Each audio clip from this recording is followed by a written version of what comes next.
Hey folks, we are live on YouTube today. Tomorrow is our big launch for our Permaculture Design Course. So I thought I would hop onto YouTube and answer any questions that you guys have. The course is always a really exciting time of the year for us because we get a brand new batch of students coming through, and they bring all their great ideas and enthusiasm. We've got a really great batch of students this year, lots and lots of registrations coming in. And what's really neat about this program this season is that we've got a brand new portal. So people don't have to connect on a third-party portal like Facebook or whatever. And so totally transformed the user experience. But I wanted to talk a little bit about something that's top of mind for me right now. I mean, obviously the PDC is, but I woke up this morning and I ended up watching a video from Chris Martenson. And if you haven't checked out his channel, I highly recommend that you do. His channel on YouTube is Peak Prosperity. He has a member site as well that I subscribe to. And he's written several really great books. And he's got a free course called the Crash Course, which is, I think, kind of a must watch for any human living on Earth these days. And he shared a chart with me that I'm going to share with you guys shortly that just completely floored me. I had no idea about kind of the scale of the challenges that we face as far as transitioning from fossil fuel to renewables. And I'm going to share it with you in a second. But for those of you who haven't watched too many of our videos or gone down the rabbit hole with regards to peak oil, I'll just talk a little bit about it briefly here. In fact, peak oil was one of the main reasons that I got into permaculture in the first place. Both Michelle and I were petroleum engineers working to bring pipelines to markets, processing oil in facilities and designing and project managing those facilities into existence. And I ended up watching a movie called The End of Suburbia, which completely floored me at the time. And it really kind of got me going down a rabbit hole that I wasn't anticipating going down, to the point where I really started questioning my career choices. It was interesting that I was in the energy industry. I was bringing energy to market, and yet, my career kind of landed right at the precipice, or the summit, so to speak, of the global energy era. Nate Higgins, who has another great YouTube video called The Great Simplification, calls it the carbon pulse, which is the time that we live in from an anthropocentric perspective, or sorry, that's the word I meant to use, from an my word's not coming to me right now. But when we look at kind of all of human history, we really do live in this tiny little blip where we've had access to these fossil fuels.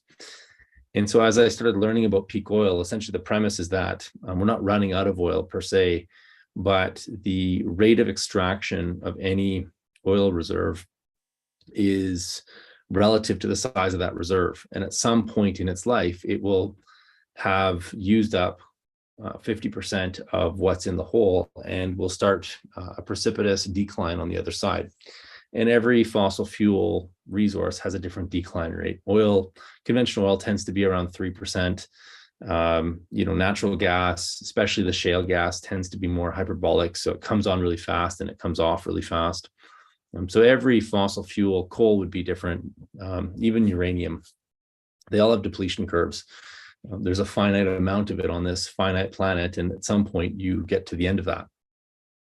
And the first kind of bit of data that's really interesting, and you can Google this and do your own research on it, but GDP is basically 99% correlated to fossil fuel consumption. So, and specifically energy consumption, we can just kind of take energy as a whole. And so when we look at the total energy produced globally, including renewables, there's a 99% correlation to GDP growth and energy consumption globally, which is interesting because that's about as close of a correlation as you get to showing causation. I mean, it's very, very closely related.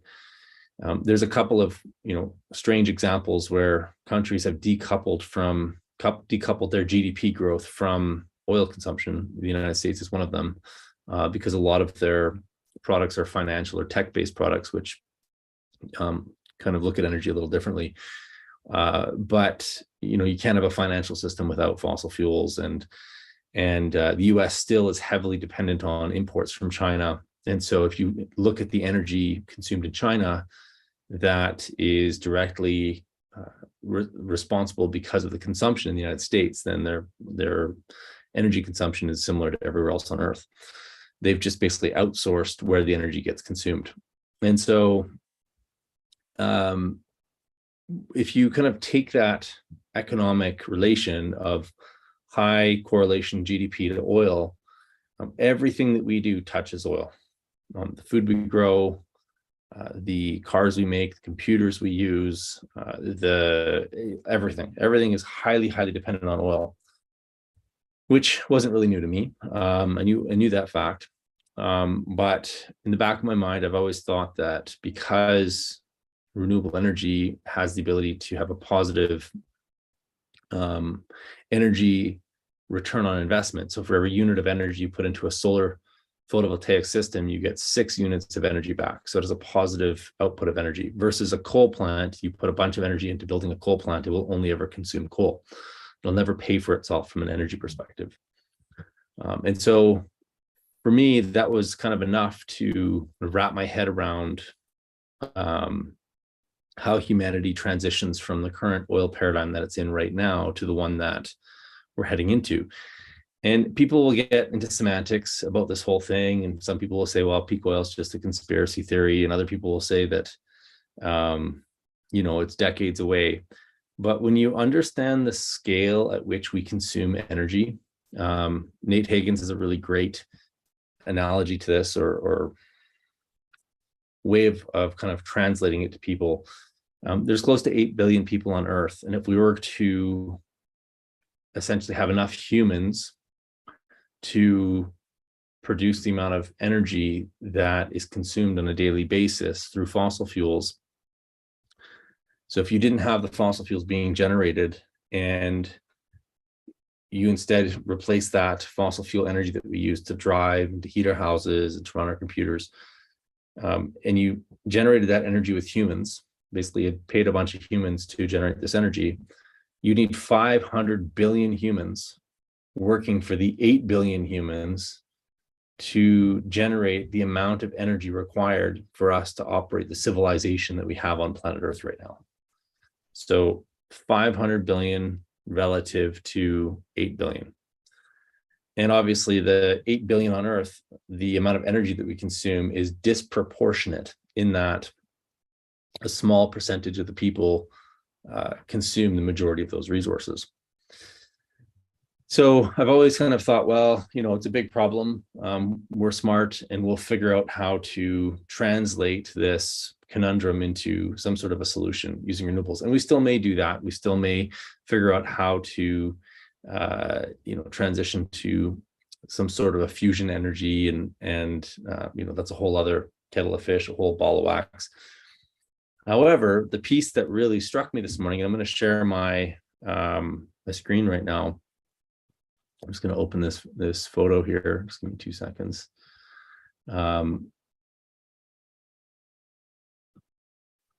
Chris Martinson brought up this image, and we'll share a link to the video that this is referenced from. You can watch Chris Martinson's video, which is really great. It was up on YouTube today. But you can also take a look at the video and the link that Jen's going to share in the chat there. And so in order to produce enough first generation renewable energy systems, this is wind, solar, biomass, etc. These are all the materials that we would need in order to produce all of those products. And these are essentially the ones that are a little bit more rare. So it's not steel necessarily, but look, you can see copper, nickel, lithium, cobalt, graphene, graphite, silicon, vanadium, neodymium, these are the magnets that go into wind turbines, germanium, lanthanum, parasodium, dysprosium, and terbium. This is the total metal required to produce, to basically replace the amount of energy that fossil fuels currently provide to us on planet Earth right now. So copper would be, 4 billion tons. Okay, the annual global metal production in 2019 was 24 million tons. And so it would take 189 years to mine enough copper to replace our current fossil fuel demand. Now, this doesn't tell the whole story. There's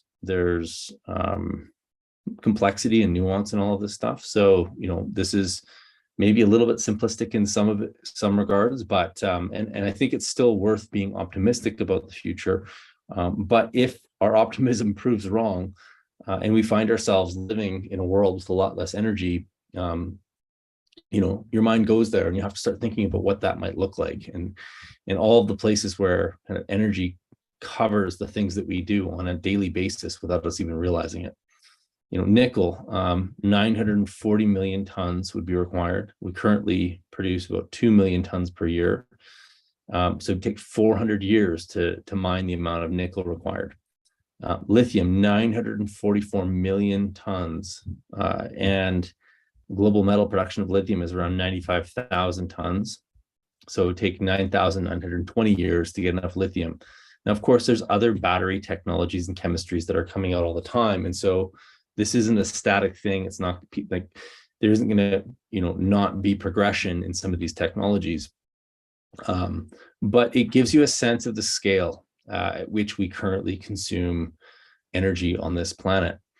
And so without scaling down, without using less, a lot less, especially in North America, it's going to be really challenging to actually make this transition across this Rubicon. And so I was really kind of contemplating this today as I got into my day, and was thinking about, our farm design and what we're currently preparing for right now on our property, like with the designs that we're doing, how we're managing our water systems, where we're putting access, where certain calories are going to come from for some of our livestock, how we're going to design a lot of the energy out of the system, was really where my mind was going.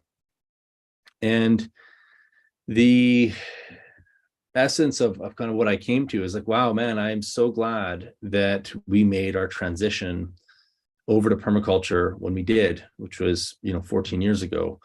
Not saying that if you do it today that you're too late or anything like that. Not at all. Just really glad that, it was a scary move for us to walk away from expensive jobs, or well-paying jobs, sorry, in a challenging work environment that we, both enjoyed, to go into this obscure concept of permaculture. I mean, I'm sure everybody around us thought we were nuts to make this transition. And it hasn't been easy. I mean, it's been a challenging ride along the way.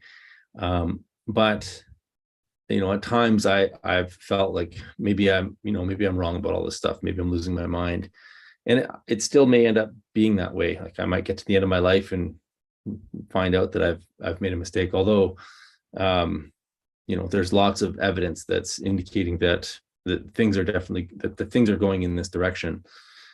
And so if you're kind of seeing some of this, and this is just one kind of problem in one domain,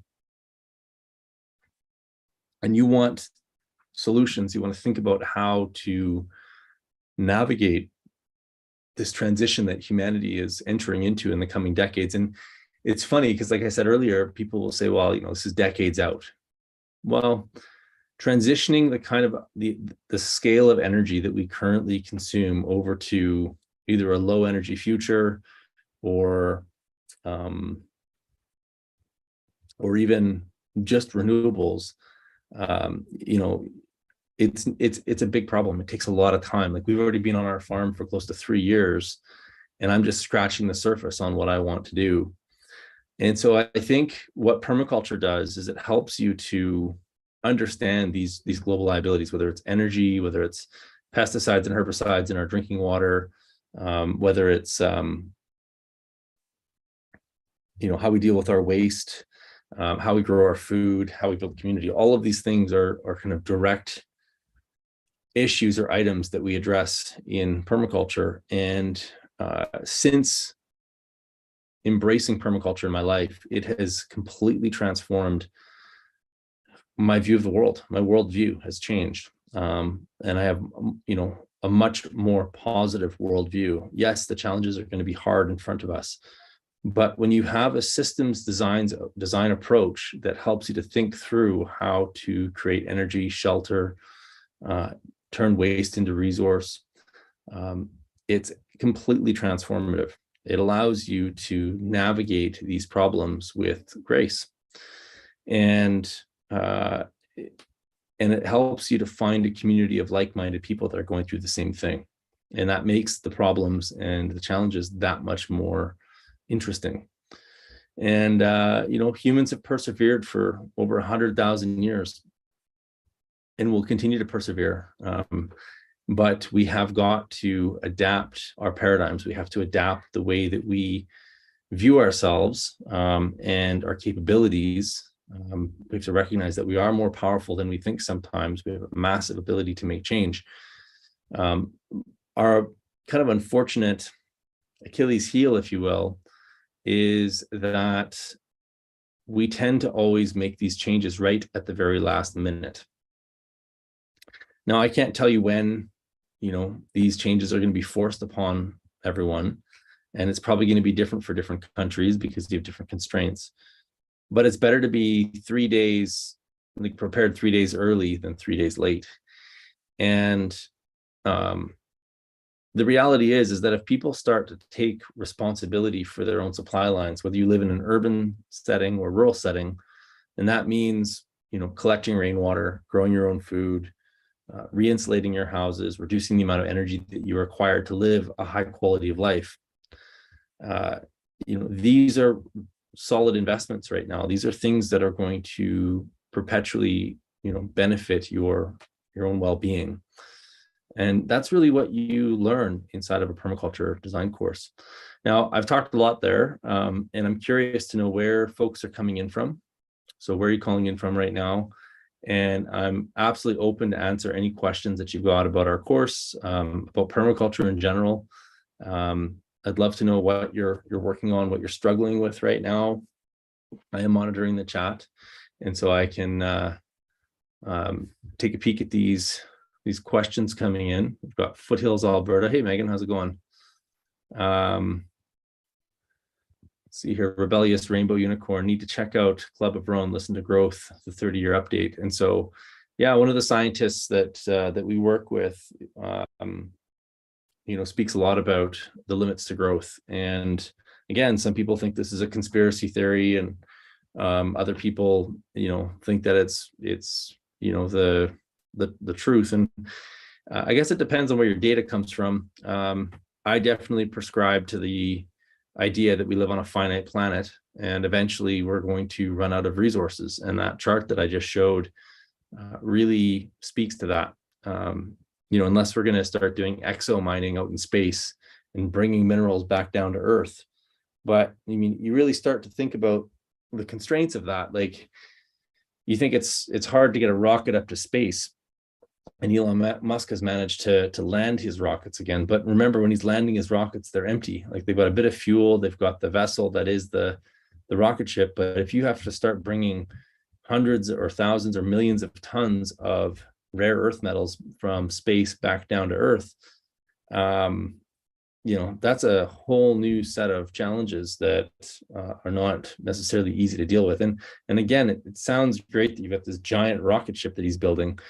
But when you look at the scale at which these metals need to be mined, those rockets are very, very small relative to the scale of what's required.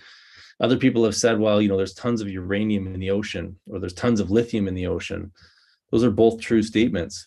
But if you have to invest, let's use uranium as an example, 100 units of energy to harvest enough uranium to produce 50 units of energy, then you're at a net loss. And so we cannot create energy out of nothing. And everything that we do has to be run through this set of criteria. How much energy does it take invested in, and how much energy do you get out of the system? And if it's negative, you lose the game.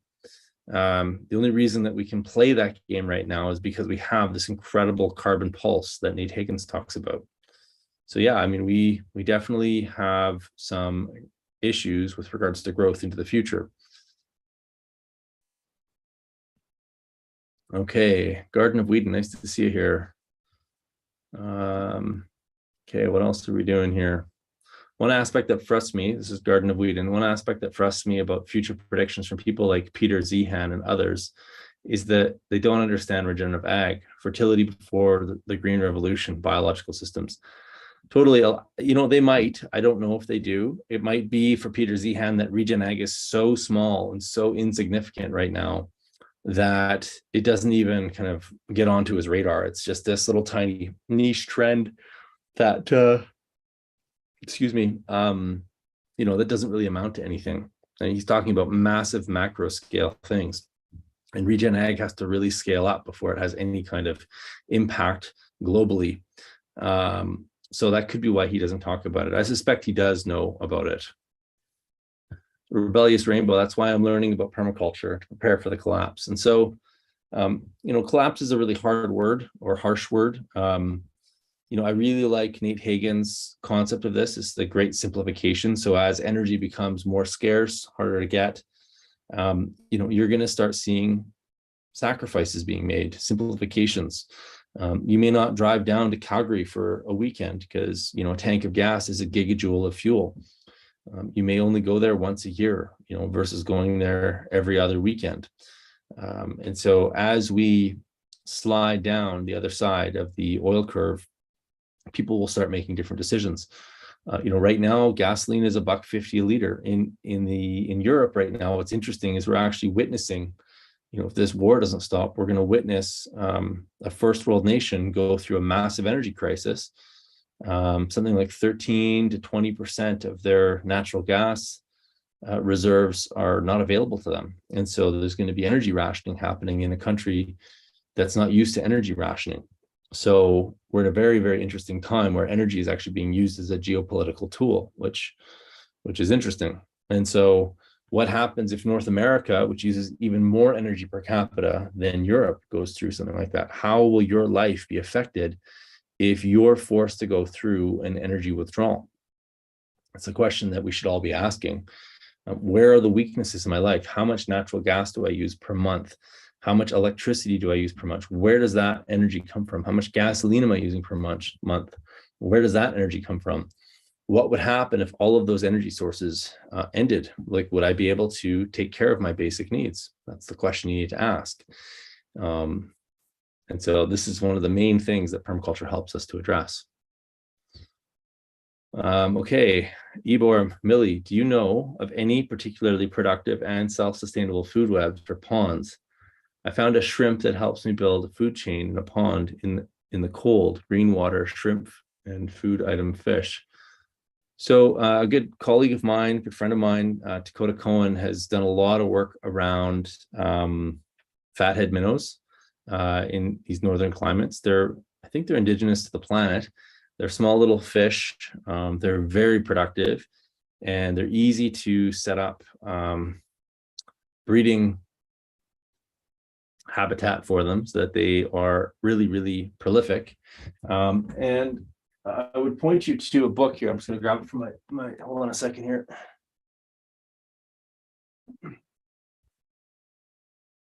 There's a really great book that you can read on aquaculture called the Freshwater Aquaculture Book.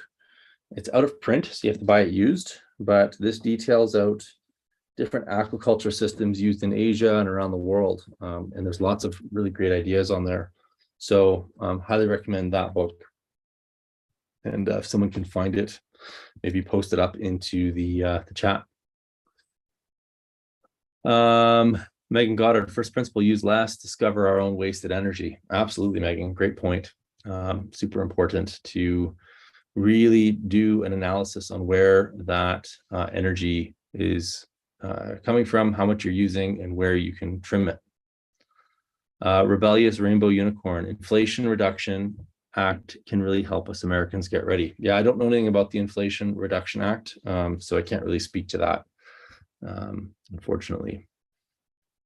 Stan Guthrie, hey, from mid-Missouri. Hey, Stan, nice to have you on board. Megan, minute 5:31. Even if you're wrong, Rob, you'll have lived a purposeful life. That can't be argued. Thanks, Megan. Appreciate that. Okay, let's see here. Shrek West. Hello, Robert, or should I call you Rob? You can call me whatever you want. Rob is fine. Robert's fine. Whatever. Skylone, what was your view on the economic state of the Federal Reserve at this current time period? So I'm definitely not an expert on the Federal Reserve. I do know that we have a fairly complex banking system. The banks that run a lot of our first world countries are part of a banking cartel. So they're privately held banks that create debt as a result of the promise of businesses and individuals promising to pay it back. And debt is a future claim on future productivity. So if you, just a sec here. If you have tons and tons of debt, you're basically setting the future. You're committing the future to basically pay off debts and promises that you've created today. And there's plenty of examples of our current debt, especially over the last 3 years, that you can find on Google, where it's literally shot up geometrically. The problem with the Federal Reserve and the creation of debt is that they only create the principal, which means that they don't make enough money to pay the principal and the interest on the loan. What's interesting about that is that the only way that interest can actually get paid on that loan that's being created is if the economy continues to grow. So you need perpetual economic growth from a GDP perspective in order for there to be enough value generated in the economy to pay both the interest and the principal. And so this is why if you don't have perpetual GDP growth, the financial and economic paradigm that we currently all depend upon basically ceases to exist. And that's a real problem because money is basically not just money is basically a promise on the consumption of energy. As we've said, energy and GDP are linked with a 99% correlation. So if you're printing more money, but there's less energy to go around, you have some problems in your economic paradigm. And part of that is going to be the way that the current Federal Reserve, the Bank of Canada, the Bank of England, all these banks operate on similar principles. That the whole that underpins that banking paradigm is contingent on perpetual growth. So if we cannot create perpetual growth, then that paradigm of money creation and circulation comes to an end. And so this is where Nate Hagen's work on the Great Simplification, which is another great YouTube video I recommend you watch, is really important, because as our financial systems start to deal with the consequences of peak oil, we're going to be forced to relocalize. We're going to be forced to figure out our own things within our own communities. And so you're going to want to know who your welder is and who your baker is and your candlestick maker and your butcher, and start to relocalize, understand what your neighbors are good at, what they do, and how those skills can be brought into your life. These are all kind of basic principles that we go through. The other really crazy thing with the PDC is the kind of community that you end up with at the end. And so part of that is also having a community of practitioners that are going through this at the same time with you. Okay. Let's just look at some of these comments here. Are NFTs a solid investment right now? Shrek West. Shrek, I don't know much about NFTs. I know a little bit about them. I know there's a lot of hype within the crypto space around NFTs. I suspect there will be people out there that make millions and millions of dollars off of them. It's a trend similar to the dot-com era in the early 2000s. And so lots of research and a lot of luck is probably what you need in order to succeed at the NFT game. Okay, Skylone, in your opinion, is breaking copyright music law something the U.S. Court of Justice can financially punish? Skylone, I have no idea. I've not been following that question at all. Rob, are you related to the rental car company Avis Rentals? That's funny. Not that I'm aware of. I do sometimes make a joke about it, but nope, not that I'm aware of. So anyways, tomorrow, guys, we are starting our 2022 Permaculture Design Course.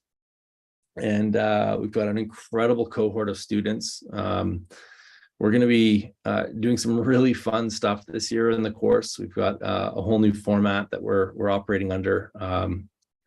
Students are going to be broken up into cohorts and communities so that they get to go through it with a smaller group of people. So we're going to have many different cohorts kind of going through the material and helping each other out as we go through the course content. It's only offered once a year. So the next time we teach this isn't going to be until October of 2023. I think that most of us on this channel would agree that things are getting hairier by the day, whether it's wars happening in Russia and Ukraine, whether it's the energy thing that we spoke about, whether it's the nutrient collapse, whether it's nitrogen fertilizer shortages.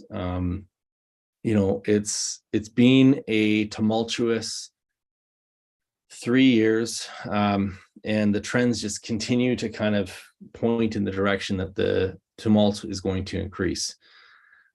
If you're looking for a way of reframing the insanity of the world and of ensuring the supply chains that you and your family depend upon in a way that never forces you to stand on the side of the street and talk about what you don't want. All you have to do is do what you do want, to demonstrate it to the people around you, to use positivity and optimism to make the future taste better, make the future more fun, more enticing, then you may want to check out the Permaculture Design Course. We've literally got tens of thousands of students that have come through this program. And not just this program, but all of our programs together. We've taught lots of different courses over the years. I don't know the exact number of students through the PDC. I think it's somewhere between 3,000 and 5,000 students at this stage. These are people that have gone out, and some of them are just changing their backyards. Some of them are changing farms. Some of them have started businesses, but they are resoundingly at the end of these courses. There's a few things that people say, oh my gosh, I finally found my tribe. That's one. So I'm no longer the black sheep or the weirdo that doesn't have people that they can talk to about these things. That's number one. Number two is this completely transformed the way that I look at the world. Then you may want to go check out this program. It's a ton of fun. It's basically the equivalent of 3 university courses over 4 months. So it's pretty intense. There's lots of information. And there's a lot of opportunity growing in this space. Every day I get calls about consultancy. Every day I get calls from people wanting to implement a variety of different systems on their property, whether they're food forests or gardens, solar arrays, composting toilets, rainwater harvesting systems, passive solar greenhouses. These are all things that we help people with. And not everybody can afford to hire a consultant. And so the next best thing, in fact, I would argue it's even better than consulting, is to take the program yourself and be your own consultant, be your own designer, design your own life, design your own systems, so that these problems that we talk about become a lot easier to manage. So I'm going to go through a couple more questions here, and then I think we'll wrap it up for today. I know Jen's in the background there, and you're welcome to, I think she's going to put her email address up there. And so if you have any questions about the PDC, Jen's more than happy to hop on a phone call or have an email exchange with you. Question, Robert, do you think farmers should be fined for underproducing food? Absolutely not. We do not live in a communist state, so I think that it would be totalitarian, and definitely do not agree with that.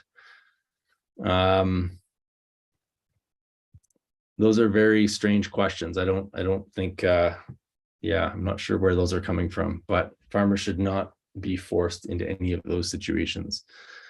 Rebellious Rainbow, what was the title of the aquaculture book again? So it was called the Freshwater Aquaculture Book.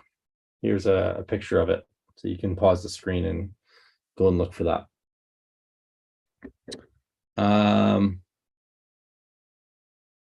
Shrek West, Rob, do you think the current world leaders taking enough action on climate change problems and struggles? Also on Greta Thunberg. Look, I don't get a lot into political spheres. Generally, Verge tends to stay fairly apolitical about all of these things. I think that the problems that exist in the world are the result of small individual actions that we all take every single day.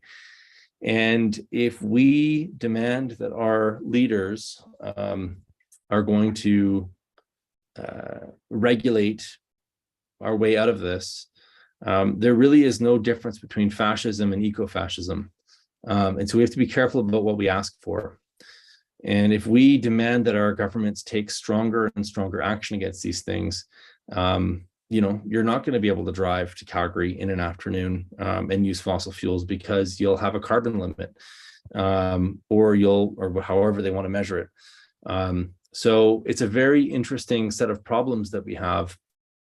You know, the climate change narrative right now is definitely demanding global coordination. But if you map that out really far, global coordination comes with its own set of consequences and concerns. And so it's not as simple as just, you know, ban carbon.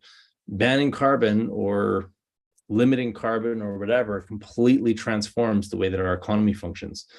And that's going to take a lot of time to figure out. So we have to be very careful about these broad strokes that we ask our governments or international government cohorts like the G8 or G20 to make. Okay, let's look at a couple more questions. Question, where are you located? So Anna, I'm in Central Alberta. Okay, so Branch Craftsman Group, what do you think about setting up a Gothic tunnel on a slope about 7 feet over 100 feet? Should I be better off doing some earthworks to make the area flat? Yeah, generally, if you live on a sloped area, I'm a big fan of building benches and then setting up your infrastructure. It's better for water harvesting. It's better for ergonomics. So yeah, probably setting up a bench. Okay, so Wild Nature Farm, it looks like you, Vita. I'm called weirdo all the time, so welcome to the club. Okay, let's see here. Chubby Rain, how do you mitigate for age when designing property? Example, old age. Well, there's lots of things. I mean, don't build a 2-story house. Keep everything really close to your building. That's a big permaculture property of zones. So we want to make sure that we put elements that we use on a daily basis closer to where we are, and elements that we use less often further away from us. And so we have this saying in permaculture that work is a failure in design. And so always thinking about how to design work and chores out of the system would be what I would recommend. Okay, Chantel, what do the days and hours of a course look like over the 4 months? So basically we meet 3 times a week. Everything's recorded so you can watch it after the fact. Tuesdays, Thursdays, and Sundays from 2:30 to 5:30, I believe, Mountain Time. Is that right, Jen? I believe that's correct. It's 3 p.m. to 6 p.m. Mountain Time. Sorry, there we go. 2:30 is when I have to show up. Yeah. 3 p.m. to 6 p.m. Are the hours, and so we have 2 hours of instruction. It's all live, none of it's pre-recorded, and then an hour of Q&A for each of those sessions. And it's an absolute riot. Everybody turns on their Zoom camera, and we have all sorts of fun activities that we do throughout the course. So it's a really great time. Okay. Creative Minds, I'm curious to ask if the course offers education on seed collection and proper preservation. So we do talk about seed saving. Carmen talks a little bit about it. And then there are specific kind of open office hours that we have at the end of the course. And then there's also opportunities for students to put on specific additional sessions throughout. And so we've had all sorts of subjects. Food preservation is one of them. Carmen is actually a food preservation expert. And so I'm sure if there was enough people that wanted specifics on food preservation, she would happily do a session on that. We literally cover so much information over 4 months. It's hard to explain the vast amount of data that we actually send your way. And so, yes, food preservation is touched on. It's not a super deep topic, but we do have extra time, typically for extra sessions, and or you can ask that specifically in office hours that happens at the end of the program. Okay. Wild Nature Farm, learn the better ways to do things, spread your new knowledge, and welcome people to come see what you're accomplishing, large scale or small. Yeah, absolutely, Vita. Thanks. Okay. Chahakak, I'm not sure how to pronounce that. Do you know of anyone that has managed to design a septic system that fertilizes plants? I've seen some doables with infiltration chamber designs, but not major innovations. Yeah, we've actually designed a septic system that grows a shelter belt. And so it can be done with things like at-grade systems. It's absolutely possible. And I mean, septic systems are basically just glorified irrigation systems. So it absolutely can be done. Anna asks, build a tiny house, 1 level, 1 acre plot, plants, play outside. Awesome feeling. Absolutely, Anna. TT, Verge PDC and network will provide oars for your vessel in the current stormy seas. Yeah, thank you so much for that kind comment. It's definitely a lifeboat of sorts. So anyhow, with that, I'm going to, Jen, did you have any announcements that you wanted to make before we close off the live stream for today? No, you covered it, Rob. I'll just put my email in the chat one more time, guys. So if any of you do have questions about the PTC, which launches tomorrow, you still have about, a full 24 hours, a bit less than 24 hours left to register. So if you have any questions or need help registering for that, just shoot me an email and we'll sort you out. Okay. Awesome. Thanks, everyone. I look forward to seeing all the students in the program starting tomorrow. And yeah, get in touch with us if you have any questions. We look forward to answering them and seeing you in the course tomorrow or in a future program.